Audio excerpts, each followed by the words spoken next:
نحمده ونصلي على رسوله الكريم اما بعد فاعوذ بالله من الشيطان الرجيم بسم الله الرحمن الرحيم يوم ترى المؤمنين والمؤمنات يسعى نورهم بين أيديهم وبأيمانهم بشراكم اليوم جنات تجري من تحتها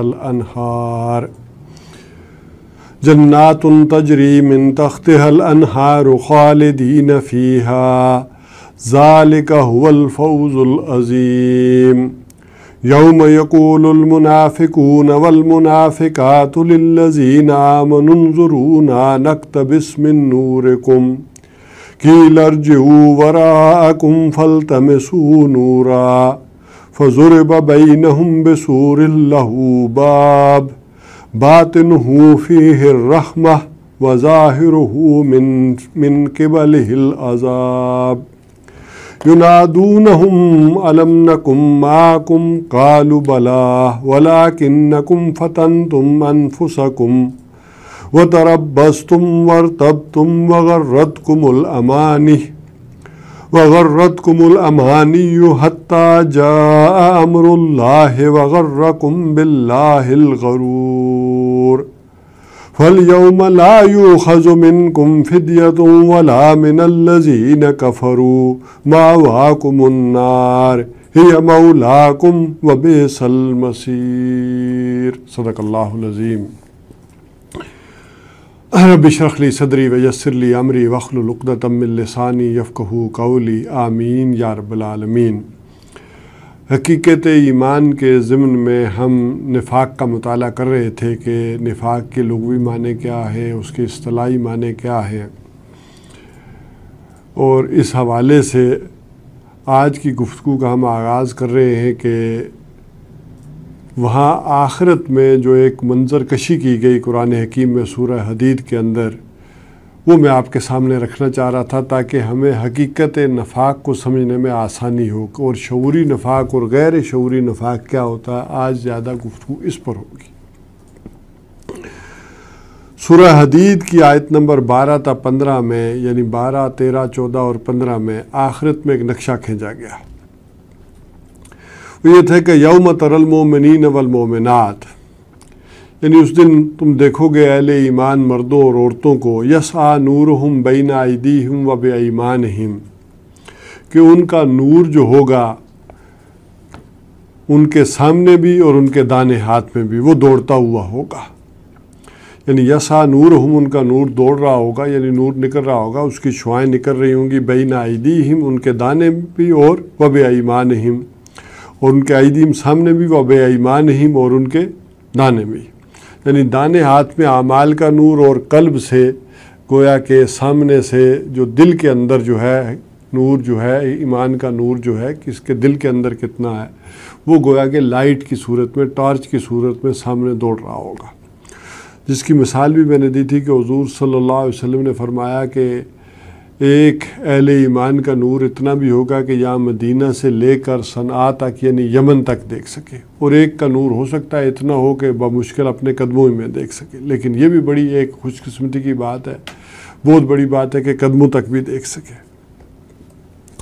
اس دن کہا جائے گا بشراکم الیوم جنات تجری من تحتها الانہار، کہ آج کے دن تمہیں جو خوشخبری ہے تمہارے لیے وہ یہ ہے کہ وہ باغات ہیں کہ جن کے دامن میں، جن کے نیچے نہریں بہتی ہوں گی، خالدین فیہا، اور وہ اس میں رہیں گے ہمیشہ۔ ذالک هو الفوز العظیم، اور یہ ہے وہ بڑی کامیابی۔ اصل کامیابی یہ ہے کہ انسان آگ سے بچ جائے اور جنت میں چلا جائے۔ یوم یقول المنافقون والمنافقات، اب اس دن معاملہ کیا ہوگا کہ یہ جو منافق ہوں گے وہ کہیں گے، منافق مرد اور عورتیں، للذین آمنوا انظرونا، وہ کہیں گے اہل ایمان سے کہ ذرا ہمیں بھی مہلت دو، ہمارا انتظار کرو، نقتبس من نورکم، تاکہ ہم بھی تمہارے نور سے جو ہے وہ استفادہ کریں، تمہارے نور سے کچھ حاصل کریں، اس کی روشنی میں گویا کہ ہم بھی سفر طے کریں۔ قیل ارجعوا وراءکم فالتمسوا نورا، ان سے کہہ دیا جائے گا کہ واپس لوٹ جاؤ اور وہ اپنا نور تلاش کرو۔ یہ نور یہاں سے نہیں ملتا، یہ تو گویا دنیا میں کما کر لانا پڑتا ہے، یہ وہاں سے ہم لے کر آئے ہیں، جاؤ اور جاؤ، واپس لوٹ جاؤ پیچھے، وہاں سے لے کر آؤ۔ فَضُرِبَ بَيْنَهُمْ بِسُورٍ لَهُ بَابٌ، اور ان کے درمیان پھر جو ہے ان کے مابین ایک دیوار کھینچ دی جائے گی جس میں ایک دروازہ ہوگا۔ یعنی ایک تو وہ لوگ ہوں گے کہ جن کے اندر ایمان کی روشنی ہوگی، وہ آگے پلسرات کا سفر جو ہے وہ طے کرتے ہوئے گزر جائیں گے، پیچھے دیوار کھینچ دی جائے گی۔ ہاں، اہل سنت کا جو عقیدہ ہے اس حوالے سے کہ کسی کے دل کے اندر اگر رائی کے برابر بھی رتی بھر بھی ایمان ہوگا تو وہ سزا پا کر جو ہے وہ دوبارہ جو ہے وہ جنت میں داخل ہو جائے گا، تو یہ اس کی طرف ایک اشارہ ہو سکتا ہے کہ اس کے اندر پھر ایک دروازہ ہوگا، یعنی پھر جو بھی سزا پائیں گے کریں گے اور نکلیں گے وہاں سے۔ ظاہر سارے انسان تو برابر نہیں ہوتے۔ ینادونہم الم نکم معکم، اب یہ ہے وہ بات، وہ پکاریں گے، وہ کہیں گے کہ کیا ہم تمہارے ساتھ نہیں تھے، ہمارا شمار مسلمانوں میں نہیں ہوتا تھا، ہم نے کیا مسجد نبوی میں نمازیں نہیں پڑھی؟ ظاہر بات ہے کہ عبداللہ ابن ابی غزوہ احد میں جن 300 آدمیوں کو ساتھ وہ لے کر واپس لوٹ آیا تھا تو وہ کون تھے؟ مسلمان ہی تھے، تو قانونی سٹیٹس تو ان کا وہی تھا۔ انہوں نے حضور صلی اللہ علیہ وسلم کے ساتھ اس دن ہو سکتا ہے فجر کی نماز بھی پڑھی ہو جب نکلے ہیں، تو ہم تو تمہارے ساتھ تھے۔ یا آج کل کی دنیا میں کہہ سکتے ہیں کہ ہمارا نام بھی تو مسلمان ووٹروں کی لسٹ میں موجود تھا۔ قالوا بلا، تو وہ اہل ایمان کہیں گے کہ بالکل صحیح بات ہے، ایسا ہی ہے، تم نے ہمارے ساتھ نمازیں پڑھی، حج عمرے کیے، لیکن تھا کیا؟ قالوا بلا ولکنکم فتنتم انفسکم، تم نے خود اپنے آپ کو فتنے میں ڈال دیا، تم نے علاقۂ دنیاوی اور مال و دولت، یہ جو سارے رشتہ و پیوند تھے ان کو زیادہ ترجیح دی۔ یہ جو 8 محبتیں سورہ توبہ کی آیت نمبر 24 میں آ گئی تھیں، قُلْ إِنْ كَانَ آبَاؤُكُمْ وَأَبْنَاؤُكُمْ، یعنی اگر تمہیں زیادہ پیارے ہیں نبی ان سے کہیے تمہارے باپ، تمہارے بیٹے، تمہارے بھائی، تمہاری بیویاں اور تمہارے عزیز رشتہ دار، اور وہ مال جو تم نے بڑی محنت سے کمائے ہیں، اور اسی طرح تمہارے وہ کاروبار جن میں تمہیں مندے کا دھڑکا لگا رہتا ہے، وَمَسَاكِنُ تَرْضَوْنَهَا، اور وہ حویلیاں، وہ کوٹھیاں جو تمہیں بڑی پسند ہیں، تو تم نے تو اپنی ان چیزوں کو زیادہ ترجیح دی، اپنے آپ کو خود فتنے میں ڈال دیا۔ انما اموالکم واولادکم فتنہ، تو تم اس میں پڑ گئے ان فتنوں میں۔ وتربصتم، اور اس کا نتیجہ کیا نکلتا ہے؟ وہاں بھی کہا گیا سورہ توبہ میں بھی کہ پھر ایک نتیجہ انسان کا گو میں نکلتا ہے، مذبذبین بین ذالک، تو دونوں طرف انسان دیکھتا رہتا ہے کہ ادھر جاؤں یا ادھر جاؤں، محبت کھینچتی ہے، دولت کی محبت بھی ہے، اللہ بھی پیارا ہے، اللہ کے رسول بھی پیارے ہیں، آخرت بھی پیاری ہے، دنیا بھی پیاری ہے، اور گھر بار بھی پیارے ہیں۔ اب اسی کے درمیان انسان گو میں رہتا ہے، تربص میں رہتا ہے، اور اس وقت کی بات بھی ہو سکتی ہے کہ دیکھیں کس کا پلڑا بھاری رہتا ہے، اونٹ کس کروٹ بیٹھتا ہے، کون جیتتا ہے، سب سے بنا کر رکھنی چاہیے۔ وَارْتَبْتُمْ، اور تم شک میں پڑ گئے، اور اصل جو پونجی تھی وہ ایمان کی، اس میں بھی شکوک و شبہات کے جو کانٹے تھے وہ تم نے بو دیے۔ کیا پتہ نہیں یہ ہو کر رہے گا کہ نہیں، پتہ نہیں جو اللہ نے وعدے کیے ہیں، اللہ کے رسول کے ذریعے سے کیے ہیں، اللہ کے رسول نے جو وعدے کیے ہیں وہ سچ ہوں گے کہ نہیں ہوں گے۔ آخرت پر جو ایمان ہے وہ جو ہے وہ شک میں پڑ جاتا ہے انسان کا۔ وَغَرَّتْكُمُ الْأَمَانِيُّ، اور تمہیں دھوکہ دیا تمہاری خواہشوں نے، جیسے یہودیوں کو دیا، سَيُغْفَرُ لَنَا، ہمیں بخش دیے جائیں گے، ہمارا کیا معاملہ، ان قریب ہم بخشے جائیں گے، ہم چاہتے ہیں، ہم چنیدے ہیں، ہم پیغمبروں کی اولاد ہیں، ہم اللہ کے بیٹوں کی مانند ہیں، تو ہم تو بخش دیے جائیں گے۔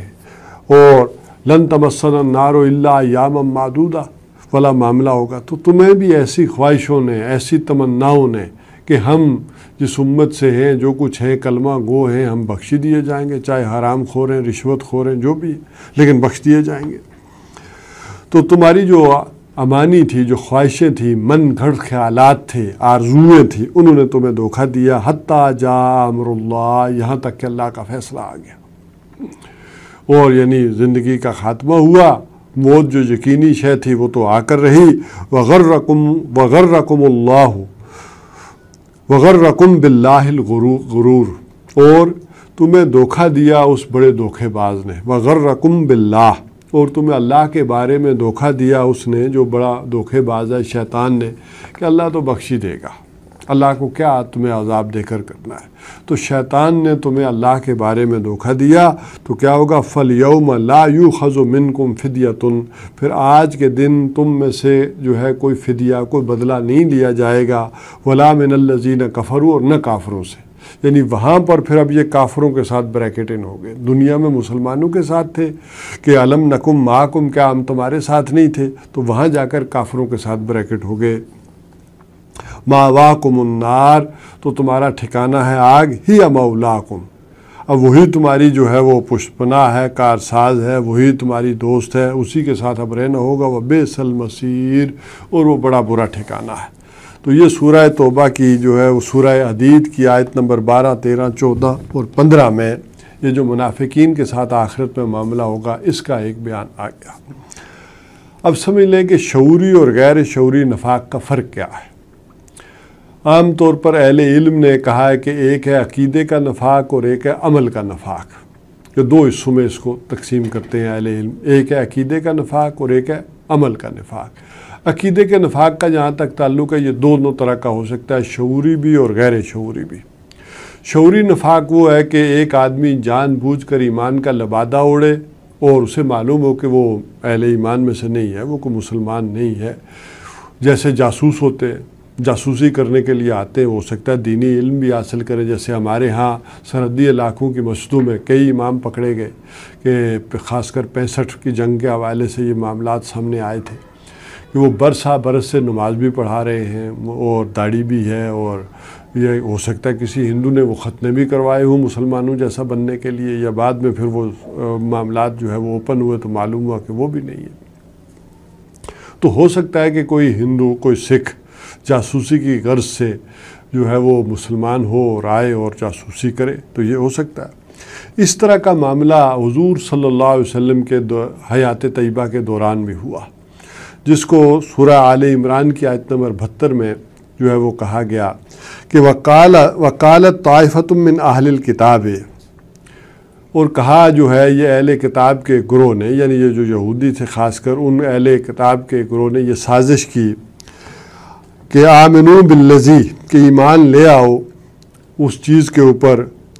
انزل علی الذین آمنو، کہ جو کچھ کے اتاری گئی ہے اہل ایمان کے اوپر.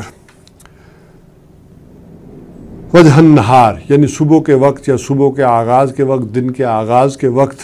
اس وقت جو ہے وہ کیا کرو کہ ایمان لے آؤ. وَكَفَرُوا آخِرَهُ، اور آخر میں یعنی اس دن کے آخر میں یا بعد میں جو ہے وہ منکر ہو جاؤ، کافر ہو جاؤ. لَعَلَّهُمْ يَرْجِعُونَ، تاکہ تم کچھ کو تو لوٹا سکو نا، کچھ کے دل میں تو شکوک و شبہات پیدا کر سکے. یعنی انہوں نے جو اسلام کی ایک ساکھ بیٹھ گئی تھی کہ جو آدمی ایمان لاتا ہے، حضور صلی اللہ علیہ وسلم کے ساتھ جڑ جاتا ہے، چاہے اس کے پرخچے اڑا دیے جائیں، تپتے انگاروں پر لٹایا جائے، تپتی ریت پر لٹایا جائے، وہ واپس نہیں پلٹتا. تو یہ جو ساکھ بیٹھ گئی تھی کہ کچھ تو ہے کہ جو جاتا ہے واپس نہیں لوٹتا. تو اس ساکھ کو متاثر کرنے کے لیے انہوں نے کچھ لوگ تیار کیے کہ ایسا کرو کہ جاؤ صبح کو جو ہے وہ جا کر ایمان لے آؤ. تو ہو سکتا ہے کوئی ایک لوگ آئے ہوں، جماعت آئی ہو، اور وہ سارا دن انہوں نے ایمان کا ایک دعویٰ کیا ہو اور سارا دن باادب بیٹھے رہے ہوں، اور شام کو 8 بجے مکر گئے اور صبح 8 بجے ایمان لائے ہو. اس دوران اگر کسی کا انتقال ہو جاتا تو کیا ہوتا؟ حضور صلی اللہ علیہ وسلم اس کا جنازہ پڑھاتے، اس کو مسلمانوں کے قبرستان میں دفن کرتے، اہل ایمان بھی جنازہ پڑھتے. تو اس طرح کا ایک شعوری معاملہ بھی نفاق کا رہا ہے اس دور میں، لیکن یہ کم رہا ہے، جس کے بارے میں پھر جو ہے وہ سورہ مائدہ میں فرمایا. اس سورہ مائدہ کی آیت نمبر 61 میں وَإِذَا جَاءُوكُمْ قَالُوا آمَنَّا، اور جب یہ آتے ہیں تو کہتے ہیں کہ ہم ایمان لائے. وَقَدْ دَخَلُوا بِالْكُفْرِ، حالانکہ یہ داخل بھی ہوئے تھے کفر کے ساتھ. آپ کے پاس آئے یا ایمان کے یا اسلام کے جھنڈے تلے بھی آئے، داخل ہوئے تو کفر کے ساتھ. وَهُمْ قَدْ خَرَجُوا بِهِ، اور وہ پھر نکلے بھی اسی کے ساتھ یعنی کفر کے ساتھ. ایمان تو وہ ایک دن ایک لمحے کو بھی نہیں لائے.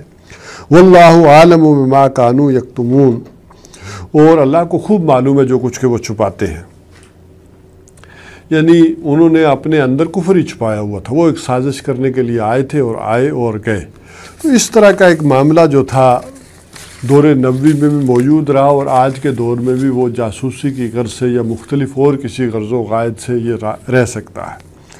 لیکن جہاں تک غیر شعوری نفاق کا تعلق ہے، تقریباً 99% یا 90% چلے کم سے کم لے لیں،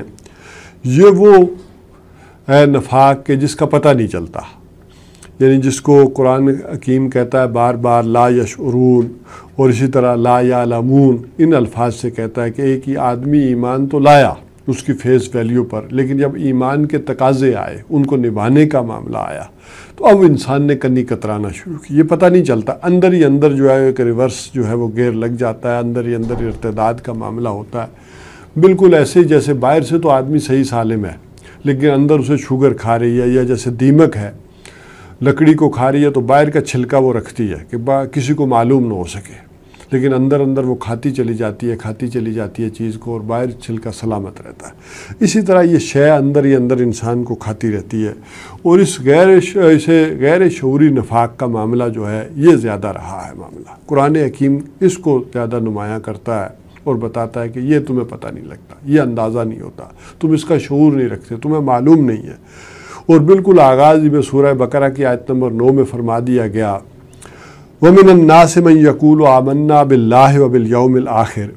اور لوگوں میں سے ایسے بھی ہیں جو کہتا ہے کہ میں ایمان لایا اللہ پر اور یوم آخرت پر، وَمَا هُم بِمُؤْمِنِينَ، درا حال ہے کہ وہ مومن نہیں ہیں۔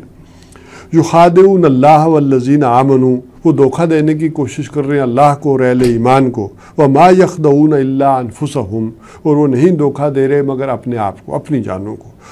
وَمَا يَشْعُرُونَ، اب وہ یہ بات آ گئی، اس کا وہ شعور نہیں رکھتے، وہ سمجھ رہے ہیں ہم بڑے چلاک ہیں، بڑے ہوشیار ہیں، ہم نے دونوں طرف تعلقات رکھے ہوئے ہیں، ہم یہ ذرا مسلمانوں کو اور اہل ایمان کو جو ہے وہ الو بنا رہے ہیں، ان ناسمجھوں کی طرح ہم ایمان لیں، انہیں تو کوئی دنیا کی پرواہ نہیں، انہیں کیریئر کی پرواہ نہیں۔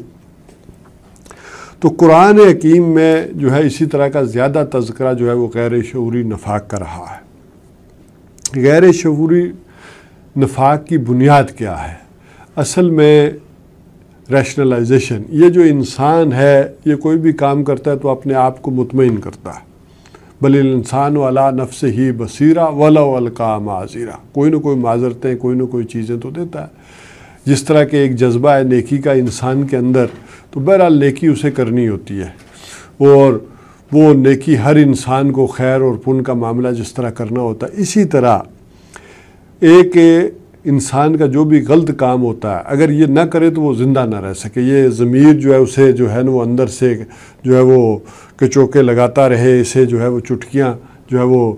لگاتا رہے، اور یہ اسے ایک اپنا آپ ملامت جو ہے وہ اندر ہوتی رہتی ہے، لہٰذا وہ جسٹیفائی کرتا ہے اپنی چیزوں کو،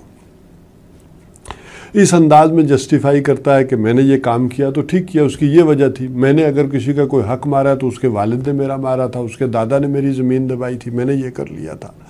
کارخانے دار کہے گا، ایک مل اونر کہے گا کہ یہ جو مزدور ہے یہ دل لگا کر کام نہیں کرتے، یہ کام چوری کرتے ہیں، لہٰذا ان کا حق مار لینا یہ میرا استحقاق ہے۔ اچھا دوسری طرف مزدور کیا سمجھتے ہیں، یہ ہمارا خون نچوڑ رہا ہے، ہمیں حق نہیں دے رہا، لہٰذا اس کے کارخانے سے کوئی چوری کر لینا، کوئی چیز لے جانا، یہ بھی ہمارا حق ہے۔ تو اس انداز سے دونوں ایک دوسرے کو جسٹیفائی کرتے ہیں، اور یہی وہ نفسیاتی اصول تھا جس کے تحت عبداللہ ابن ابی 300 لوگوں کو لے کر واپس چلا گیا۔ کیوں لے کر چلا گیا؟ کہ ہماری بات نہیں سنی، ہماری بات نہیں مانی، اور جب ہماری بات نہیں مانی تو یہاں جو ہے وہ اگر ہماری مان لی ہوتی، یہاں قتل نہ ہوتے، تو ہماری نہیں مانی تو ہم بھی نہیں مانتے، لہٰذا وہ عین موقع پر جو ہے وہ 300 لے کر الگ ہو گیا۔ تو یہ ایک نفسیاتی مسئلہ رہتا ہے ایک انسان کا کہ وہ اپنی چیزوں کو جسٹیفائی کرتا رہتا ہے۔ اچھا یہ نفاق سامنے کب آتا ہے؟ اگر تو معاشرہ جمود کا شکار ہے، وہاں کوئی تحریک نہیں ہے، کوئی دینی تحریک نہیں ہے، کوئی امر بالمعروف اور نہی عن المنکر نہیں ہے، کوئی ایمان کی تحریک نہیں ہے، تو جہاں ایمان ہے وہیں رہتا ہے، جس کا جس لیول پر ہے، تھوڑا ہے بہت ہے، جو ہے وہ اسی لیول پر رہے گا، وہیں معاملہ چلتا رہے گا۔ جب کسی معاشرے میں کوئی تحریک چلتی ہے صحیح بنیادوں کے اوپر، کوئی دعوت اٹھتی ہے قرآن کی بنیاد کے اوپر اور کوئی ایمان کی بنیاد کے اوپر، کوئی اللہ کے دین کے غلبے کے لیے، اس کی تبلیغ کے لیے، اس میں جد و جہد کے لیے، اب یہ وہ معاملہ ہوتا ہے کہ یہاں پھر آزمائش شروع ہو جاتی ہے، یہاں امتحان شروع ہو گیا کہ آؤ لگاؤ وقت، آؤ پیسہ لگاؤ، جان لگاؤ، مال لگاؤ، وقت لگاؤ، اب یہ آزمائش شروع ہو گئی۔ اب یا تو ان آزمائشوں سے انسان نکلتا چلا جاتا ہے، یا ان سے کنی کتراتا ہے، یا جان اور مال بچانے کی کوشش کرتا ہے۔ تو اگر تو وہ ایمان کی راہ پر گامزن ہے، یہ سارا کچھ لگا رہا ہے، تو ایمان ترقی کرتا ہوا آگے بڑھتا چلا جائے گا، یا پھر یہ ہوگا کہ وہ نفاق سامنے آئے گا اور وہ گریز کرتا رہے گا۔ اس گریز کا آغاز جیسے ہے پھر مختلف صورتوں میں ہوتا رہے گا، پھر جھوٹے بہانے بنائے گا، قسمیں کھائے گا، پھر اور اس سے آگے بڑھے گا۔ تو یہ ایک معاملہ جو ہے وہ دونوں طرف جو ہے وہ رہتا ہے کہ کسی متحرک معاشرے کے اندر پھر یہ چیزیں آگے بڑھتی ہیں اور دونوں اپنے اپنے انجام کو پھر چیزیں پہنچتی ہیں۔ اب میں نے کہا تھا کہ ایک یہ تو ہو گیا کہ شعوری نفاق اور غیر شعوری نفاق، جیسے کہا تھا کہ اہل علم نے اس کو تقسیم کیا دو حصوں میں، یعنی ایک ہے عقیدے کا نفاق اور ایک ہے عمل کا نفاق۔ تو عقیدے کے نفاق میں دونوں چیزیں ہم نے سمجھی کہ ایک شعوری ہوتی ہے اور ایک غیر شعوری ہوتی ہے، اور قرآن حکیم زیادہ تر غیر شعوری سے زیادہ بحث کرتا ہے، تذکرہ کرتا ہے کہ اس میں انسان غیر ارادی طور پر جب دین کے تقاضے سامنے آتے ہیں تو پیچھے ہٹتا ہے، تو یہ اس میں ملوث ہوتا چلا جاتا ہے۔ نفاق عملی کا جہاں تک تعلق ہے تو اس میں تو وہ حدیث جو میں نے آپ کو سنائی بھی تھی کہ حضور صلی اللہ علیہ وسلم نے فرمایا، یہ بخاری میں ہے اور ابو ہریرہ رضی اللہ تعالیٰ عنہ اس کے راوی ہیں، کہ جب بھی کوئی آدمی جو ہے اذا حدث کذب، جب بھی وہ بولے جھوٹ بولے، یہ منافق کی جو ہے وہ نشانی ہے کہ جو بولتا ہے تو جھوٹ بولتا ہے۔ وَإِذَا وَعَدَ أَخْلَفَ، اور جب وعدہ کرتا ہے تو وعدہ خلافی کرتا ہے۔ وَإِذَا تُؤْمِنَ خَانَ، اور جب اس کے پاس امانت رکھوائی جاتی ہے تو خیانت کرتا ہے۔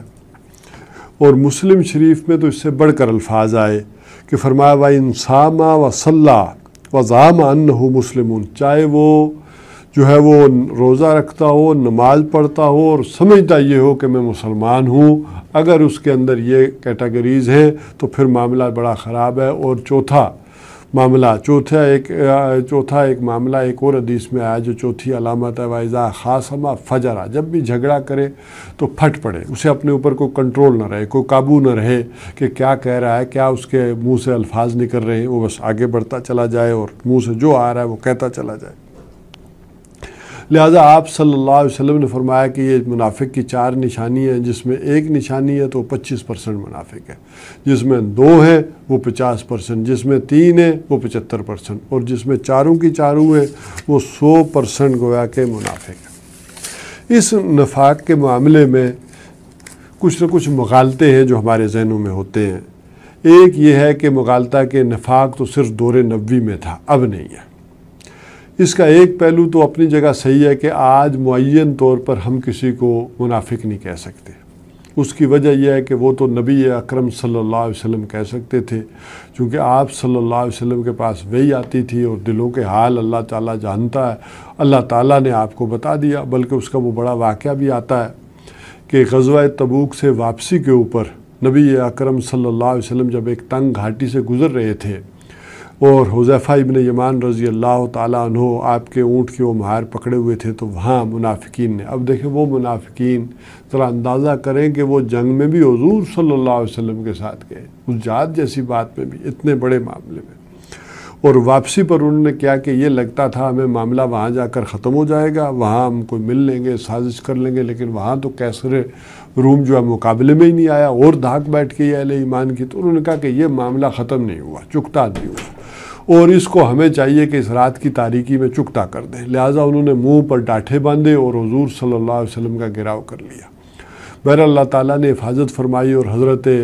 حذیفہ بن یمان رضی اللہ تعالیٰ عنہ نے مار مار کر ان کو جو ہے وہ بھگا دیا، لیکن حضرت حذیفہ رضی اللہ تعالیٰ عنہ نے پہچان نہیں سکے۔ تو حضور صلی اللہ علیہ وسلم نے بعد میں انہیں نام بتائے کہ فلاں منافق تھا، فلاں تھا، فلاں تھا، فلاں تھا، یا کچھ اور لوگوں کے بھی بتائے ہوں گے، اور اسی وجہ سے کہا کہ میرا یہ تمہارے پاس راز ہے، اس کو کسی کو بتانا نہ۔ اور بعد میں بھی حضور صلی اللہ علیہ وسلم نے سوائے ان کے کہ جن کا نفاق بہت زیادہ بڑھ گیا تھا، ان چند افراد کے کہ جنہیں نکالا ہے، باقیوں کو جو گویا کہ اسلام سے نہیں نکالا، یہاں سے نہیں کاٹا جو ہے وہ اس کھاتے سے، اس دائرے سے، یہاں تک کہ آپ نے جو رئیس المنافقین تھا عبداللہ ابن ابی، اس کی نماز جنازہ بھی پڑھائی، اس کو بھی آخر دم تک جو ہے وہ باہر نہیں کیا۔ البتہ حضور صلی اللہ علیہ وسلم تو معین طور پر کہہ سکتے تھے۔ آج یہ ہے کہ نفاق کا مرض ہو سکتا ہے کہ حضور صلی اللہ علیہ وسلم کے دور سے بہت زیادہ ہو، جب 1/3 وہاں پر تو موجود تھا کہ 1000 میں سے جو ہے وہ 300 چلے آئے، تو آج اس کی تعداد اور زیادہ ہوگی، لیکن آج ہم کسی کو کہہ نہیں سکتے معین طور پر، تو وہ علامات ہوں گی، چیزیں ہوں گی، وہ سارا ایک تذکرہ اجمالی انداز میں ہوگا، لیکن معین طور پر آج کسی کو نہیں کہہ سکتے۔ لیکن اپنی جگہ ایک معاملہ ہوگا، جس طرح کے ایمان کے ساتھ کفر ہے اسی طرح نفاق بھی ہمیشہ رہے گا، جیسے جو ہے وہ خلوص اور اخلاص کے ساتھ ریاکاری ہے، اسی طرح ایمان کے ساتھ نفاق بھی، یہ بھی موجود رہے گا ہمیشہ۔ اسی طرح دوسرا معاملہ یہ ہے کہ ہم مسلمانوں میں نفاق کا کیا کام، ہم تو محفوظ ہیں۔ اس کا اندازہ اس سے کر لینا چاہیے کہ صحابہ کرام کا جو طرز عمل ہمارے سامنے آتا ہے وہ لرزاں اور ترساں رہتے تھے کہ یہ جو نفاق ہے کہیں ہمارے اندر نہ آ جائے، یہ غیر محسوس طور پر جیسے حضور نے سمجھایا تھا کہ یہ اندر آ جاتا ہے تو یہ نہ ہو۔ یہی وجہ ہے کہ حضرت عمر رضی اللہ تعالیٰ عنہ جیسی شخصیت بھی حضرت حذیفہ کو جو ہے وہ قسم دے کر پوچھ رہے ہیں کہ کہیں میرا نام تو ان میں شامل نہیں تھا، تو انہوں نے کہا چونکہ آپ ایک خلیفہ محترم ہے آپ کو تو میں بتا دیتا ہوں، لیکن آئندہ کسی کو نہیں کہوں گا کہ اس کا نام نہیں، یوں تو ہر آدمی پوچھتا جائے گا کہ میں نہیں ہوں میں نہیں ہوں میں نہیں ہوں، تو وہ سارا معاملہ تو کلیئر ہو جائے گا کہ کون کون تھا، تو آپ کو بتا دیتا ہوں کہ آپ نہیں ہیں، باقی تو ایسا معاملہ نہیں۔ اسی طرح بلکہ اس سے بھی بڑھ کر وہ واقعہ جو آتا ہے حضرت حنظلہ رضی اللہ تعالیٰ عنہ کا کہ ایک دن وہ ایک خاص کیفیت میں نکلے اور حضرت ابوبکر صدیق رضی اللہ تعالیٰ عنہ راستے میں ملے، تو انہوں نے حضرت حنظلہ نے کہا کہ حنظلہ تو منافق ہو گیا، حنظلہ تو منافق ہو گیا۔ فرمایا یہ کیا کہہ رہے ہو؟ انہوں نے کہا کہ میری یہ کیفیت ہوتی ہے کہ جب حضور کی محفل میں ہوتا ہوں تو کچھ اور ہوتی ہے، جب میں گھر آتا ہوں تو کچھ اور کیفیت ہوتی ہے۔ تو بجائے اس کے کہ حضرت ابوبکر صدیق رضی اللہ تعالیٰ عنہ نے خود سمجھاتے انہیں حضور صلی اللہ علیہ وسلم کے پاس لے گئے اور کہا کہ یہ کیفیت تو ہماری بھی ہوتی ہے، آئے حضور سے سمجھتے ہیں۔ تو حضور صلی اللہ علیہ وسلم سے جب حضرت حنظلہ نے اپنی کیفیت وہ بیان کی، دلی کیفیت، تو اس پر حضور صلی اللہ علیہ وسلم نے فرمایا کہ حنظلہ اگر تمہاری وہ کیفیت ایمان کی وہ حالت جو میری محفل میں ہوتے ہوئے ہوتی ہے، اگر وہ تمہارے گھروں میں بھی وہی ہو، ظاہر ہے گھروں میں جاتے ہیں انسان جو ہے وہ ان کاموں میں الجھ جاتا ہے، ان محبتوں میں الجھ جاتا ہے، لیکن بالا تر محبت اللہ اور اللہ کے رسول کی رہے اور اس کی راہ میں جہاد کی رہے۔ تو فرمایا کہ اگر ویسی کیفیت وہاں جا کر بھی ہو تو خدا کی قسم فرشتے آ کر تمہارے خوابگاہوں میں، تمہارے بستروں میں تمہارے ساتھ جو ہے وہ مصافحہ کریں۔ تو بہرحال جو بات اصل جس کا نچوڑ ہے وہ یہ ہے کہ جس کے دل میں ایمان ہوتا ہے وہ ڈرتا رہتا ہے، منافق ناچنت ہوتا ہے، وہ بے خوف ہوتا ہے۔ اس کی وجہ یہ ہے کہ جس کے پاس کوئی دولت ہوگی ڈر چوری کا اسی کو ہوگا، جس کے پاس کچھ ہے ہی نہیں ہے، ایمان کی دولت ہی نہیں ہے، اس نے کیا ڈرنا، اس سے کیا ہونا۔ اور اسی حوالے سے یہ بات بھی کہی تھی کہ اس میں سب سے بڑا مسئلہ یہ ہے کہ حضور صلی اللہ علیہ وسلم کی شفاعت سے محرومی، اسی لیے قرآن حکیم میں 2 جگہ فرما دیا گیا کہ اگر آپ ان کے لیے استغفار کریں یا نہ کریں، اور اگر 70 مرتبہ بھی کریں تو اللہ تعالیٰ ان کی مغفرت تو نہیں فرمائے گا۔ اب آ جائے بات اس کی کہ علاج کیا ہے۔ سورہ منافقون پوری اس موضوع پر تفصیل کے ساتھ ہے، اس کے مدارج بھی ہیں، یعنی اصل شے تو جو تھی وہ اندر انسان کے، وہ اپنا جان اور مال کا بچاؤ وہ ہے، لیکن جو اصل شے ہے وہ کیا ہے کہ اگر یہ بیماری لگ گئی تو علاج کیا ہے۔ اور سورہ جو ہے منافقون کے آخر میں فرمایا کہ دیکھو جس طرح علاج کی بھی 2 قسمیں ہوتی ہیں، ہم کہتے ہیں کہ ایک ہے پریونٹیو ٹریٹمنٹ اور ایک ہے کیوریٹیو ٹریٹمنٹ، یعنی اگر ایک ہے کہ احتیاط کرو تو بیماری نہیں لگے گی، وہ احتیاط کیا ہے، اور دوسرے اگر یہ بیماری نفاق کی لگ جائے تو پھر کیا ہوگا۔ تو اس دونوں کے حوالے سے فرمایا کہ سورہ یعنی منافقون کے حوالے سے، وہ آئندہ میں آیات بھی پڑھ کے آپ کو سنا دوں گا، اب وقت ختم ہو رہا ہمارا، تو وہاں فرمایا کہ اگر تمہارے دل اللہ کی یاد سے غافل رہیں گے تو پھر یہ معاملہ ہوگا، اگر تم اللہ کو یاد کرتے رہو گے، یہاں غفلت کے پردے نہیں پڑیں گے تو یہ مرض نہیں ہوگی۔ پہلی بات یہ کہ اللہ تعالیٰ کو یاد کرتے رہو گے، اس کا ذکر کرتے رہو گے۔ اب وہ ذکر کیا کیا ہے یہ ہم انشاءاللہ العزیز یہ بھی ہمارا ایک موضوع ہے کہ ایمان کے ذرائع کیا کیا ہیں، وہاں اس پر گفتگو کریں گے، ابھی صرف ذکر تک کی بات کر لیتے ہیں۔ تو اگر تمہارے دل غافل ہوتے ہیں تو شیطان آ کر پھونک مارتا ہے، وہاں بھڑکاتا ہے تمہارے جذبات کو۔ تو اپنے آپ کو اگر اللہ کے ذکر سے تازہ رکھو گے تو یہ منافقت تمہارے پاس نہیں آئے گی۔ اب دوسری بات یہ کہ لگ گئی ہے تو پھر کیا ہو، تو پھر اس کا علاج بتایا کہ وہ ہے انفاق، نفاق کا علاج انفاق، یعنی کیوریٹیو ٹریٹمنٹ یہ ہے کہ پھر اصل تو یہ شے ہے مال جس کی محبت تمہیں ادھر لے گئی ہے، اور جو ایمان اور اس کے تقاضے تھے وہ پورا کرنے سے تم کتراتے رہے، لہذا اب یہ ہے کہ یہ مال جو ہے اللہ کی راہ میں لگاؤ، یہ مال اللہ کی راہ میں کھپاؤ، یہ اگر لگاؤ گے یہ کھپاؤ گے تو اب یہ اس کا علاج کے طور پر جو ہے یہ چیز سامنے آئے گی۔ اسی طرح شعوری ایمان، یہ میں چھوٹی چھوٹی چیزیں جو ہے وہ ساتھ رکھتا ہوں۔ شعوری ایمان وہی ہے جس میں قلب اور دماغ، یعنی یہ جو ہے دل اور دماغ یہ ایک پیج پر ہو، پورے طور پر جو بات دل کہہ رہا ہو اس سے دماغ بھی مطمئن ہو، اور جو بات دماغ میں اس سے دل بھی مطمئن ہو۔ تو یہ ہے ایک شعوری ایمان کی کیفیت ہوتی ہے، کہ ورنہ دل کچھ اور کہہ رہا ہے، دل کچھ اور کہہ رہا ہے، دماغ کچھ اور کہہ رہا ہے۔ تو اب یہ ہوتی ہے سپلٹ پرسنالٹی، یعنی یہ یکجا ہو، جو باتیں جو ایمان بالغیب کی ہیں، جو چیزیں ہیں، دماغ بھی تسلیم کر رہا ہو اور دل بھی تسلیم کر رہا ہو۔ ہاں ایک ہوتی ہے کہ استعداد ہی نہ ہو، کوئی چیزیں آدمی سوچتا ہی نہ ہو، تو وہ بالکل دوسری بات ہے، وہ غیر شعوری ایمان کے حوالے سے بھی معاملہ چل جاتا ہے۔ تو بہرحال اسی طرح جو انسان کی فطرت ہے، فطرت کا تعلق تو روح سے ہے، اسی طرح جو ہم کہتے ہیں نا ایک جبلت ہے، طبیعت ہے، تو اس کا تعلق جو ہے وہ دماغ سے ہوتا ہے۔ انسان بلکہ دماغ سے بھی کیا، بلکہ انسان کے جو اینیمل انسٹنکٹ ہیں، حیوانی جو وجود ہے، وہ اس کے متعلقہ چیزیں ہوتی ہیں۔ تو اب ان کے بھی ایک کمبینیشن جو ہے بنتی ہے، وہاں اللہ تعالیٰ نے کیا ہدایت کے سورسز رکھے ہیں، ایمان کے سورسز رکھے ہیں۔ تو ایمان اصل میں جو ہے شعوری ایمان، یہ اللہ تعالیٰ نے انسان کی فطرت کے اندر رکھا ہوا ہے۔ بہرحال جو منافقت ہے، اس کے موضوع کو اگر ہم کلوز کریں تو وہ یہ ہو جائے گا، باقی چیزیں پھر ہم آگے چلتے ہوئے چلیں گے، بلکہ اگلا موضوع ہمارا جو ہے وہ ہوگا کہ تصوف اور ایمان یہ کیا ہے۔ کل انشاءاللہ العزیز ہم تصوف اور ایمان کے متعلق کریں گے۔ آج تو ہم نے گفتگو کر لی کہ علاج اور اس کی آیات انشاءاللہ العزیز کل پڑھ کے منافقت والی، کہ اس کا علاج کیا، سورہ منافقون کی آخری آیات پڑھ کے تو پھر ہم چلیں گے تصوف کے اوپر اور ایمان کے ساتھ اس کا تعلق۔ اقول قولی ھذا واستغفر اللہ لی ولکم ولسائر المسلمین والمسلمات۔